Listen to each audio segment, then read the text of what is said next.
नमस्कार साथियों, स्वागत है आप सभी का आपके अपने परिवार एक मिनट क्लासेस और प्यारे साथियों।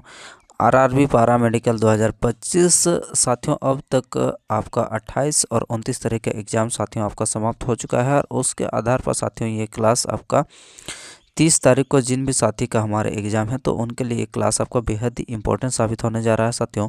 जो कि इस क्लास से आपको प्रश्न डायरेक्ट आपको एग्ज़ाम में ज़रूर देखने को मिलेंगे। तो जो साथियों अब तक 28 और 29 तारीख के एग्ज़ाम में आपका जिस प्रकार से आपका जो प्रश्न पूछे गए हैं उसके आधार पर ये क्लास आपका तैयार किया गया है, जिसके लिए साथियों आपका जो 30 तारीख को जो साथियों आपका एग्ज़ाम देने जाएंगे तो उनके लिए क्लास आपको बेहद ही इम्पोर्टेंट है। तो इस क्लास को लेना अब जो है क्लास में साथियों अंत तक बने रहेगा। प्रत्येक क्वेश्चन आपके एग्ज़ाम के दृष्टिकोण से इम्पोर्टेंट रहने वाला है, जिसमें साथियों हम लोग डिस्कस करने वाले हैं।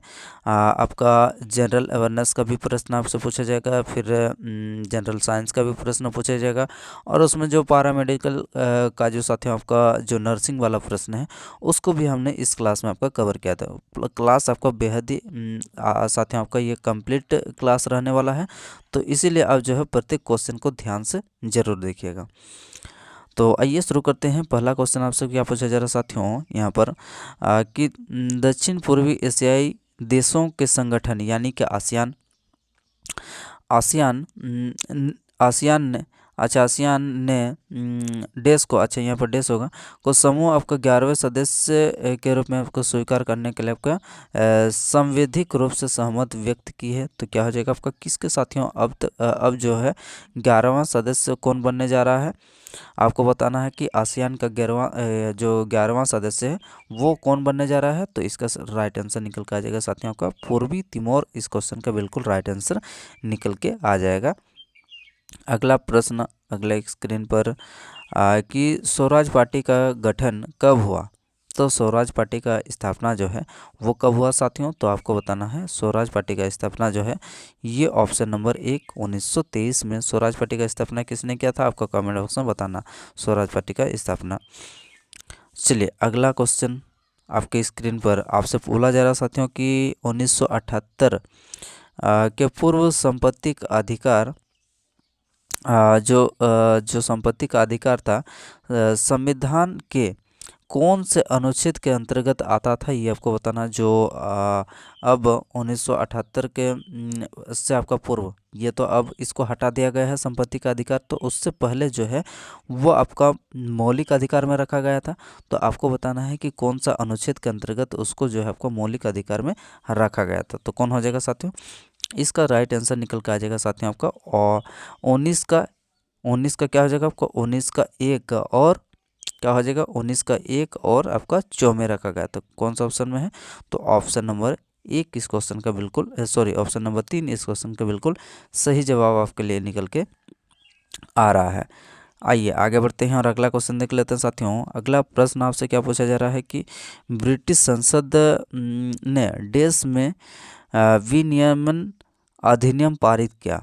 कौन सा हो जाएगा आपका साथियों ये इस क्वेश्चन का प्रश्न इस क्वेश्चन का जवाब आपको देना है कि ब्रिटिश संसद ने कौन सा अधिनियम कौन से देश में मतलब कौन सा वर्ष में आपको बताना है कि विनियमन अधिनियम जो है वो पारित किया था। तो कौन सा हो जाएगा आपका साथियों। तो इस क्वेश्चन का राइट आंसर निकल कर आ जाएगा आपका ऑप्शन नंबर 4 1773। इस क्वेश्चन का बिल्कुल राइट आंसर निकल के आ जाएगा।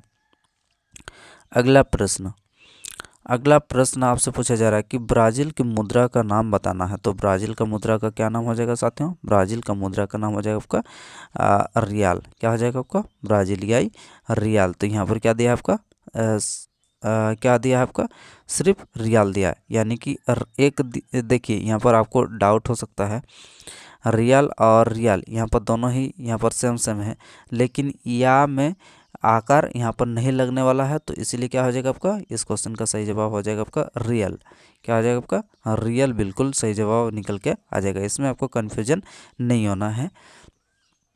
अगला प्रश्न आपसे पूछा जा रहा है कि कर्क रेखा भारत के किस राज्य से होकर नहीं गुजरती है। तो आपको बताना है कि भारत में कौन सा राज्य से होकर आपका जो कर्क रेखा है वो नहीं गुजरता है, ये आपको बताना है। तो कर्क रेखा भारत के कितने राज्यों से अगर गुजरता है, ये प्रश्न अगर पूछा जाता है तो कितने राज्यों से गुजरता है, तो आपको बताना था। साथियों आपका 8 राज्यों से गुजरता है। लेकिन यहाँ पर आपसे पूछा जा रहा है कि इनमें से कौन सा राज्य ऐसे है जहाँ से होकर कर्क रेखा नहीं गुजरती है, तो कौन सा हो जाएगा, तो ये साथियों आपका हो जाएगा आपका महाराष्ट्र से होकर नहीं गुजरती है, बाकी आपका इन तीनों से होकर जो है आपका गुजरती है कर्क रेखा। अगला प्रश्न कि मानस टाइगर रिजर्व किस राज्य में स्थित है, तो मानस टाइगर रिजर्व जो है ये कौन सा राज्य में स्थित है, तो मानस साथियों आपका आसाम में स्थित है। कहाँ स्थित है, तो मानस राष्ट्रीय उद्यान जो है ये आसाम में स्थित है, जो कि टाइगर रिजर्व है। अगला प्रश्न बोला जा रहा है कि साथियों यहाँ पर कि राज्य और नृत्य के सही युग्मन का चुनाव कीजिए। राज्य और आपका सही नृत्य, यानी कि कौन सा राज्य से कौन सा नृत्य जो है आपका मेल खाता है, ये आपको बताना है। तो क्या हो जाएगा, कौन सा युग्म सही है आपको बताना। तो कथक क्या होना चाहिए, कथक आपका उत्तर भारत होना चाहिए, यानी कि उत्तर प्रदेश होना चाहिए। ये क्या हो जाएगा आपका, ये गलत हो जाएगा साथियों। अगला देख लेते हैं, लवणी क्या हो जाएगा, लवणी आपका महाराष्ट्र होना चाहिए। बिल्कुल सर, लवणी आपका महाराष्ट्र होना चाहिए, ये गलत हो जाएगा। बुइया क्या होना चाहिए, ये बुइया आपका असम नहीं होना चाहिए। ठीक है। कुचिपुड़ी आंध्र प्रदेश, इस क्वेश्चन का क्या हो जाएगा आपका, कुचिपुड़ी आंध्र प्रदेश जो है आपका बिल्कुल सही जवाब आपका निकल के आ जाएगा। ऑप्शन नंबर क्या हो जाएगा आपका, सही चुनाव करना था कि कौन सा नृत्य कौन सा राज्य से आपका मेल खाता है, तो कौन सा, ये कुचिपुड़ी आंध्र प्रदेश, इस क्वेश्चन का बिल्कुल सही जवाब जो है आपका निकल के आ जाएगा। अगला प्रश्न आपसे पूछा जा रहा है कि दक्षिण पूर्वी रेलवे जोन को किस वर्ष पूर्व रेलवे जोन से अलग किया गया था, ये आपको बताना कि दक्षिण पूर्वी रेलवे जोन को कौन सा वर्ष में पूर्वी रेलवे जोन से आपका अलग किया गया था। तो इस क्वेश्चन का जवाब आपको देना है, तो क्या हो जाएगा 1955 में साथियों आपको जो है बिल्कुल राइट आंसर निकल के आ जाएगा। दक्षिण पूर्वी रेलवे को उत्तरी पूर्वी रेलवे से अलग किया गया था। ऑप्शन नंबर एक इस क्वेश्चन का बिल्कुल राइट आंसर 1955। अगला प्रश्न देखते हैं। चलिए अब साथियों हम लोग आते हैं आपका साइंस का प्रश्न पर। तो साइंस का प्रश्न में पहला ही प्रश्न आपसे क्या पूछा जा रहा है कि मिनी माता रोग डिस्क द्वारा होता है। तो आपको बताना है कि मिनी माता जो रोग होता है, इन चारों में से कौन सा ऑप्शन सही हो जाएगा। तो इन चारों में से साथियों आपका मिनी माता जो रोग होता है ये आपका मरकरी के द्वारा, यानी कि क्या हो जाएगा आपका मिथाइल मरकरी, इस क्वेश्चन का बिल्कुल राइट आंसर हो जाएगा आपका मिथाइल मरकरी, मिनी माता। चलिए अगला देख लेते हैं। अगला प्रश्न क्या है साथियों, तो अगला प्रश्न कि गति का अध्ययन कहलाता है, क्या कहलाता है आपका, गति का अध्ययन आपको बताना है कि गति का अध्ययन जो है आपका क्या कहलाता है। इस क्वेश्चन का राइट आंसर क्या हो जाएगा आपका, गति का अध्ययन क्या कहलाता है। इस क्वेश्चन का आप जो है कमेंट बॉक्स में एक बार कमेंट करके ज़रूर बताइए कि इस क्वेश्चन का राइट आंसर आपके लिए क्या निकल के आता है। आपको इसमें क्या करना है, इसमें डायरेक्ट आपको देखना है कि यहाँ पर भी हम लोग का गति दिया है, तो गति का अध्ययन क्या हो जाएगा आपका, गति का अध्ययन हो जाएगा आपका गति विज्ञान। ऑप्शन नंबर क्या हो जाएगा, ऑप्शन नंबर एक इस क्वेश्चन का बिल्कुल सही जवाब निकल के आ जाएगा। चलिए तो आगे बढ़ते हैं और अगला क्वेश्चन देख लेते हैं। अगला प्रश्न आपसे पूछा जा रहा है कि भौतिक राशियों का एक युग्म जिनकी इकाइयाँ समान हो, क्या हो जाएगा आपका, भौतिक राशियों का आपका कौन सा इकाई है जिनकी साथियों आपका जो इकाई है वो समान है, ये आपको बताना है।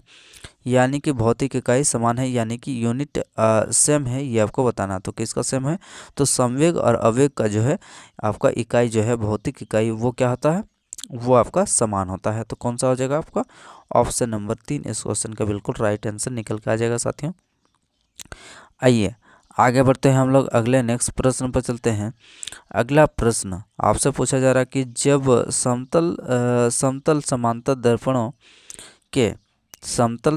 दर्पणों के एक सेट द्वारा आपका प्रकाश की किरण को कई परिवर्तन के सतह परिवर्तन किया जाता है, तो साथियों को बताना है कि किरण की तीव्रता किसके कारण कम हो जाता है, किसके कारण कम हो जाती है, ये आपको बताना है।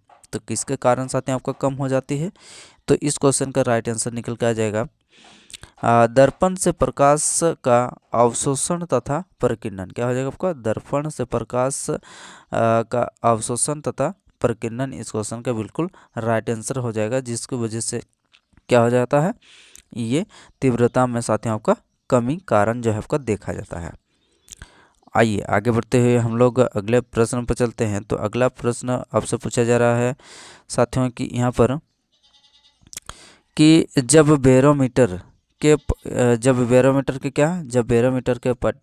पाठ्यांक में अचानक गिरावट आ जाती है तो ये किसको इंगित करता है, ये आपको बताना कि मौसम का कौन सा इसमें हलचल आपको देखने को मिलता है। यही आपसे पूछा जा रहा है कि बैरोमीटर का जब आपका जो वहाँ पर जो पाठ्यांक है, यानी कि साथियों वहाँ पर जो नंबर है, नंबर में जब भी आपको गिरावट वहाँ पर अचानक गिरावट अगर देखा जाता है तो क्या होता है, उसमें पारे में गिरावट अगर देखा जाता है तो वो हम लोग का दर्शाता है कि आंधी तूफान का ये दर्शाता है। कौन सा ऑप्शन है हम लोग का, आंधी तूफान, ऑप्शन नंबर 4। जब भी आपको अचानक आपको पारा में गिरावट बैरोमीटर में देखने को मिलेगा तो वहाँ पर क्या हो जाएगा, वहाँ पर आपको आंधी तूफान का यहाँ पर दर्शाता है, ये आपको बताना है।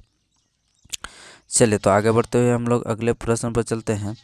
अगला प्रश्न साथियों आपसे पूछा जा रहा है कि कौन सा कोशिका का एक घटक कोशिका विभाजन में मदद करता है और कोशिका की गतिविधि और आपका वंशानुगत लक्षणों को नियंत्रित करता है। तो कौन हो जाएगा, तो इस क्वेश्चन का राइट आंसर निकल के आ जाएगा साथियों आपका केंद्रक। इस क्वेश्चन का बिल्कुल सही जवाब ऑप्शन नंबर 2 हो जाएगा, जो कि क्या करता है, ये कोशिका विभाजन में मदद करता है और कोशिका का गतिविधि और वंशानुगत लक्षणों को क्या करता है, ये नियंत्रित यानी कि कंट्रोल करता है। ये आपको ध्यान रखना है।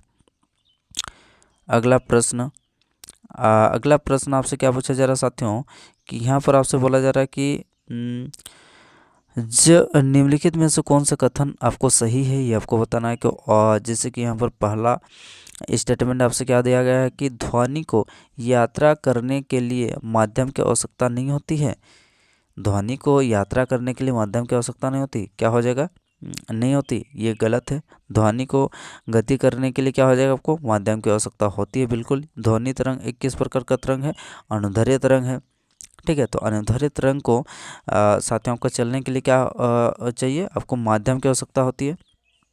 अगला, एल्यूमिनियम में ध्वनि की गति कांच में ध्वनि की गति, अच्छा, एल्यूमिनियम में ध्वनि की गति, कांच में ध्वनि की गति, अच्छा, यहाँ पर थोड़ा सा यहाँ पर मुझे लग रहा है कि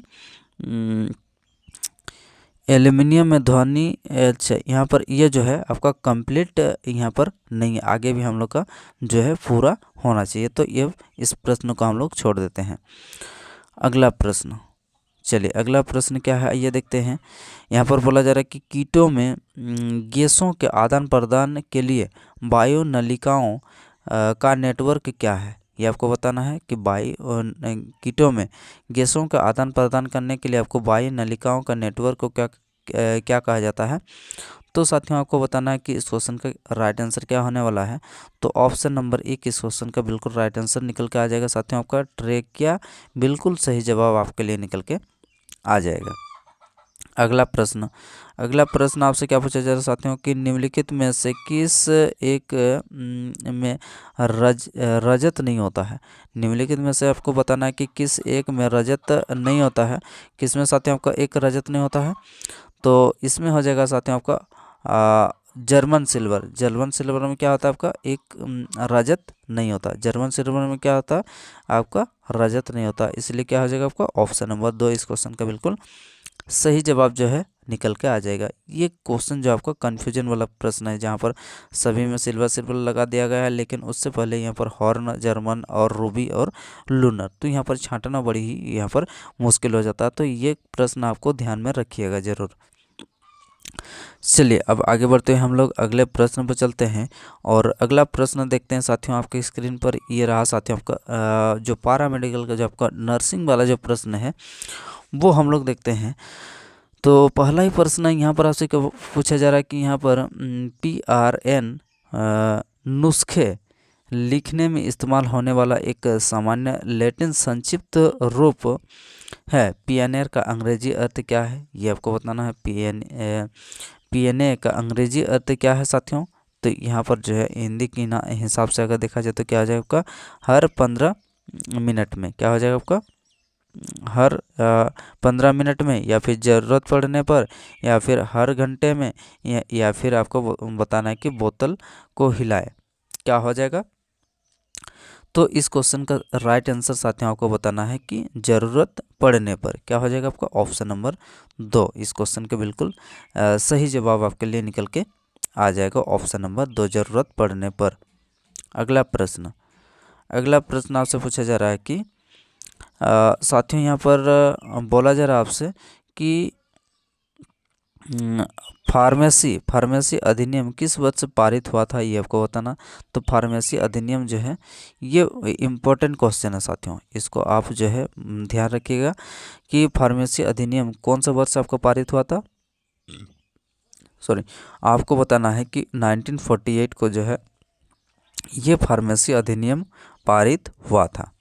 अगला प्रश्न आपसे पूछा जा रहा है कि साथियों कि डिजिटॉक्सिन, क्या बोला जा रहा है आपसे कि डिजिटॉक्सिन का पूर्वगामी ग्लाइकोसाइड कौन सा है। डिजिटॉक्सिन का पूर्वगामी ग्लाइकोसाइड कौन सा है, तो आपको बताना है ऑप्शन नंबर कौन सा हो जाएगा, इन चारों में से आपको बताना है कि इन चारों में से हो जाएगा आपको साथियों पार्चुरिया ग्लाइकोसाइड ए, बिल्कुल इस क्वेश्चन का राइट आंसर निकल के आ जाएगा, option number A, पार्चुरिया glycoside A.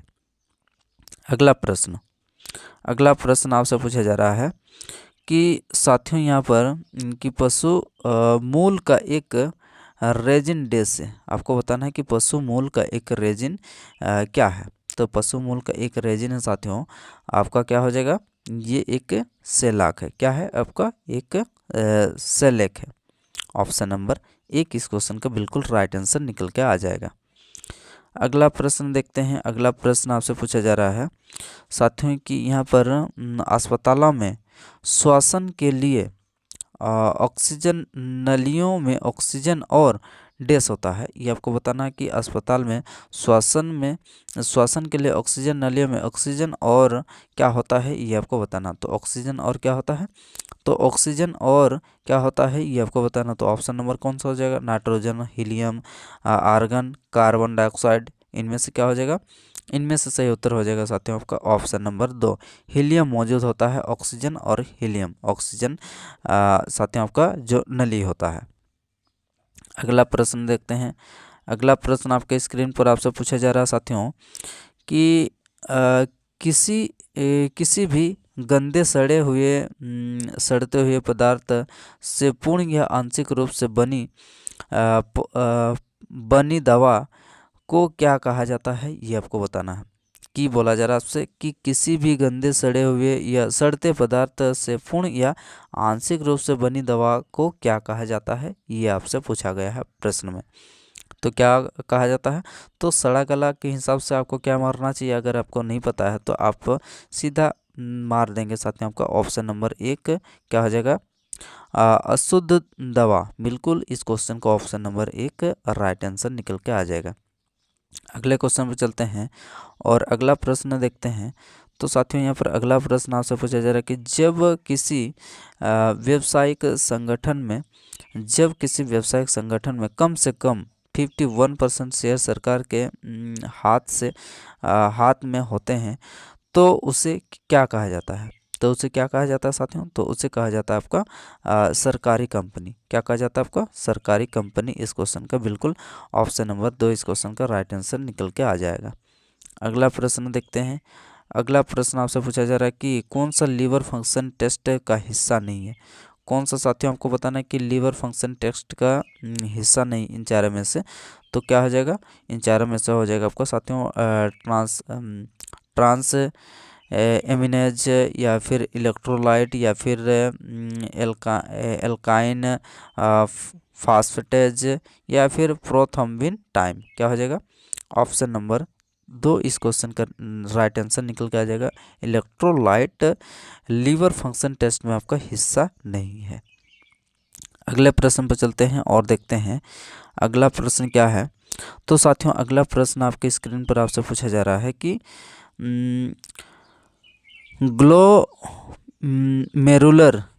Glomerular रक्त हाइड्रोस्टेटिक दाब यानी कि GVHP डैश से।